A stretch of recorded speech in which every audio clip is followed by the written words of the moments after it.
A very long time ago, around the year 1754, conflict between the British and French erupted in the New World. When France attempted to expand into the Ohio River Valley, it started conflict with the British. This conflict led to many battles, which ended up leading to the official British declaration of war in 1756. The French and Indian War ended with the signing of a peace treaty called the Treaty of Paris in February 1763. After the British victory, they won land from the Atlantic to the Mississippi River. This made colonists proud to be British and solidified the British superpower in North America.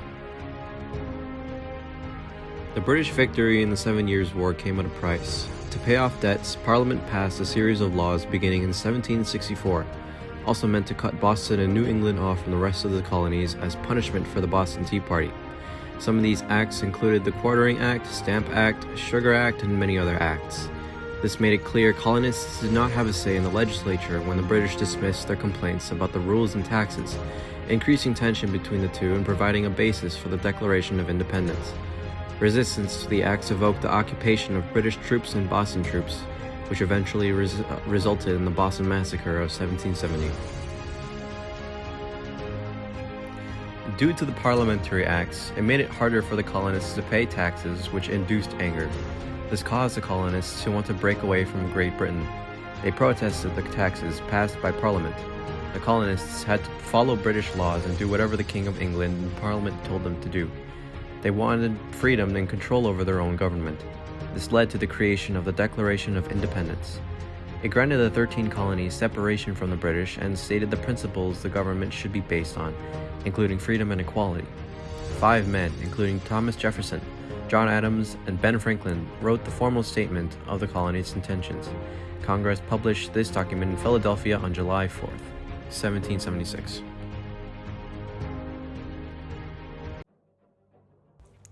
All of a sudden, shots were fired on the Battle of Lexington and Concord in April 1775, beginning the American Revolution. After losing the Battle of Bunker Hill, Thomas Jefferson wrote the Declaration of Independence, along with many other American leaders. George Washington crossed the Delaware River and successfully took out the German soldiers in New Jersey on Christmas 1776 and stood victorious over the British in Princeton on January 3rd, turning the tide of the war. France declared an alliance with America the following year, but lost Charleston, South Carolina. Not giving up, the Americans kept fighting and managed to have a large British army surrender in Yorktown 1781. The Treaty of Paris was signed in September of 1783, officially ending the war with America holding victory. Daniel Shays led a rebellion against the federal arsenal in Springfield, Massachusetts of 1787. Shays and his men of about 1,200 men protested against the high taxes and strict economic regulations. Unfortunately for them, they were effectively repelled and were defeated on February 4th. But the Massachusetts legislature had not ignored this and eased the economic condition of debtors. This had also solidified an argument for a conservative national government, contributing to the abolishment of the Articles of Confederation. The Articles of Confederation had focused on keeping the federal government very weak, making the passing of laws and acts very difficult, while also slowing the flow of colonies' currency. The Constitutional Convention met in 1787 to address the problems of the Articles of Confederation and the weak government they currently had. They ended up creating the Constitution, which had opposing views. There were two sides, those who wanted to ratify the Constitution and those who did not. Federalists wanted a strong central government, whereas anti-federalists feared that they would be too powerful and threaten individual rights. One of the major issues these two parties debated was over the addition of the Bill of Rights. The first U.S. Constitution was the Articles of Confederation, which only had a single legislative chamber. When the Constitutional Convention met, they created the current U.S. Constitution, a bicameral legislature. It united all states as a whole, established a national government, and guaranteed basic laws for all its citizens. The Bill of Rights was added to ensure its ratification. It served to protect those that feared a strong national government. It is the first 10 amendments to the Constitution and gave essential rights and freedoms to the citizens and states. These documents represent the original image of the Founding Fathers had for America.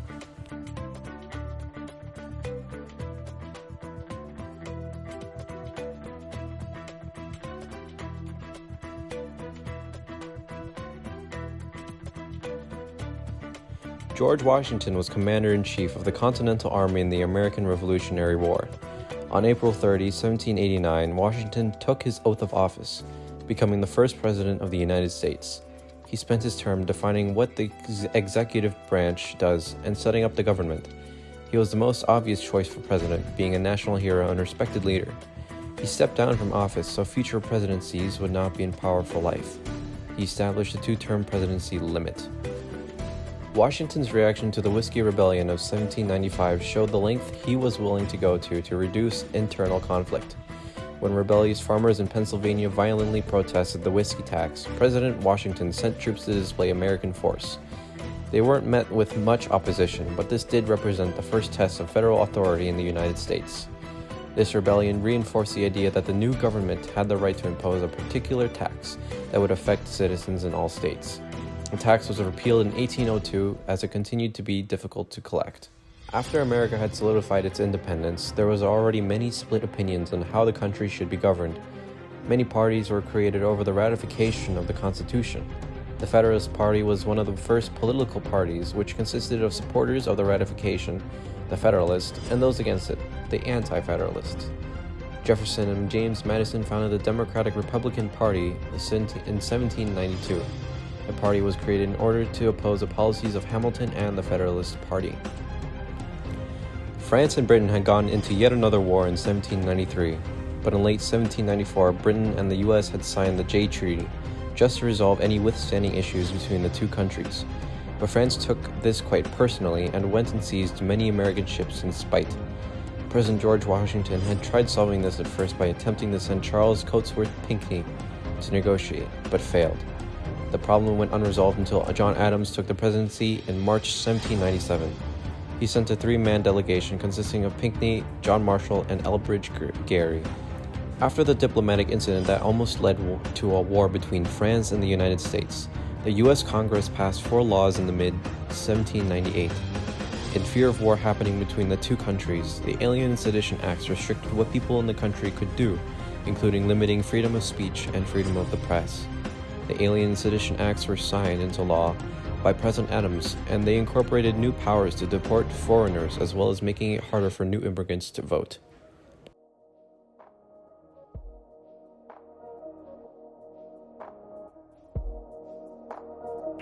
I'm taking a video.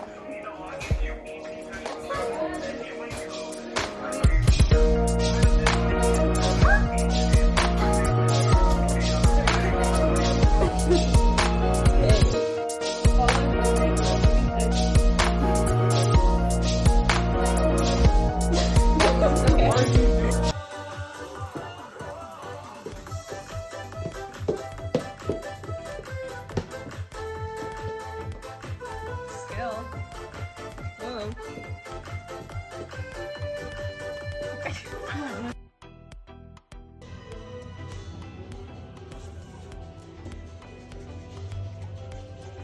Is that how you spell Franklin?